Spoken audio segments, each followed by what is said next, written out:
Updated November 21, 2017, 230,631. The Australian government has been called on to disclose all defence deals it has made with Saudi Arabia, as the humanitarian crisis in Yemen worsens.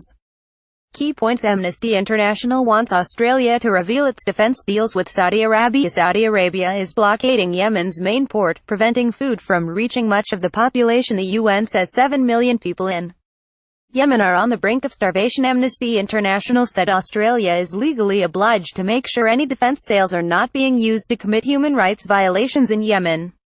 Saudi Arabia is blockading Yemen's main port, preventing food from reaching about 75% of the population.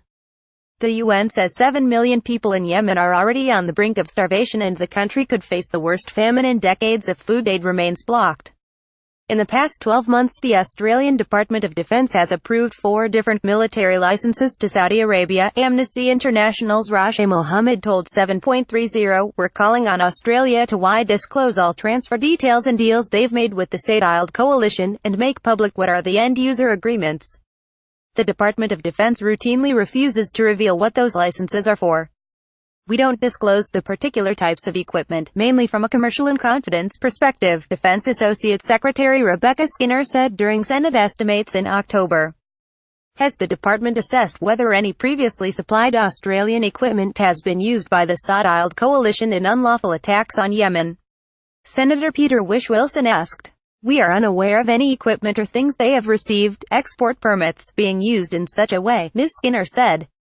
Last week, Defence Minister Marise Payne was questioned in Parliament over an Australian Navy training exercise with the Saudi Navy in the Red Sea in August, which has been criticised by it and human rights groups and the Australian Defence Association.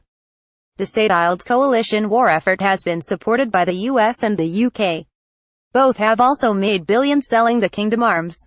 Today at a lunch in Canberra, the chairman of leading global weapons makers BAE, Sir Roger Carr, defended the sales when questioned by the ABC. "That part of the world is complicated.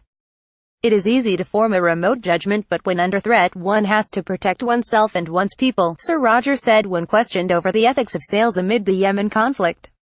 Yemen is in crisis. The International Committee for the Red Cross announced today 5 cities in Yemen had now run out of clean water because the blockade had stopped fuel being imported to power pumping stations. The UN has told 7.30 hospital generators in Yemen could be out of fuel in a matter of weeks.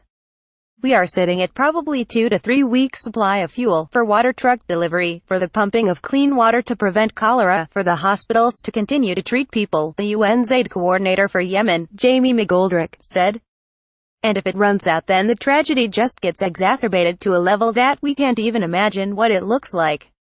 A doctor at al-Sabeen hospital in the capital Sana'a told 7.30 there were already signs of an impending diphtheria crisis. "We have a shortage and a lack of the medicine and the antitoxin due to the blockade. Now we cannot find this medicine. So the mortality will increase and the spread of the disease will increase," Dr. Najla Al-Senboli said. She said 90% of children being admitted to the hospital were suffering malnutrition. "It really is 21 million people who need aid or protection to survive," said Suze Van Meegen, an Australian aid worker who has been working in Yemen for the Norwegian Refugee Council. "We don't know what it will take to get people to pay attention to Yemen. We feel that for 2.5 years we've been saying, the situation's getting worse, the situation's getting worse, there's an impending crisis in Yemen. It's no longer impending. Yemen is in crisis." Why the blockade happened? For nearly 3 years Saudi Arabia and its allies have been fighting Iran-aligned opposition rebels in Yemen called the Houthis. The allies are trying to restore the government of President Abdrabbuh Mansur Hadi, who was overthrown by the Houthis. The Houthis control the Yemeni capital Sana'a and a large swath of the country. More than 20 million people live under their control. For years the Saudis and their allies have been restricting access to Houthis areas, closing Yemen's main airport last August and preventing aid and food shipments into the country.